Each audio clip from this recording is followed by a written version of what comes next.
One of the important capabilities of ASAP is the ability to model both optical as well as mechanical system components.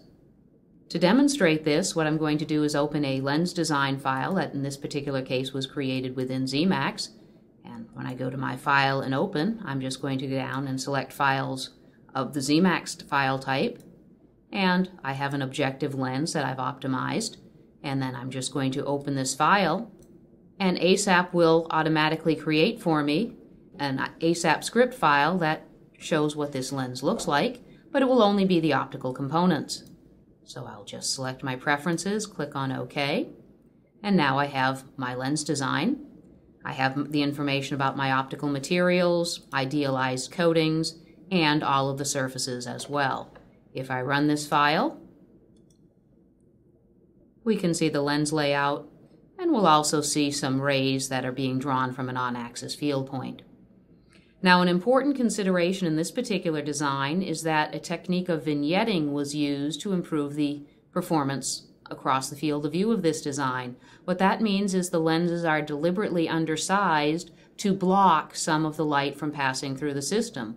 What we need to do with an ASAP, or we can do with an ASAP, is to model those mechanical components and ensure the designer that yes, all of the energy that is supposed to be blocked is indeed blocked and doesn't make it through the system. The mechanical components you can design either within a CAD program and import those into ASAP, or in this particular case, I've designed a lens cell in ASAP itself. So let me open up this file. And I've simply defined a basic shape of the cell and swept it and created the cell that will cover the first doublet of the system. So let me run this file. It will simply be added to the geometry that we've already created. And then let's see what it looks like. So again, we have our lenses, but now we have the mechanical structure holding that lens in place. And of course, we need structures around the other lenses as well. But now let's test to see how that mechanical structure behaves by looking at rays from across the field of view. And what I've got created here is simply a file that will trace rays on axis at a 7-degree field point and from a 10-degree field point. And again, we can simply run this and it will trace the rays through the previously created geometry.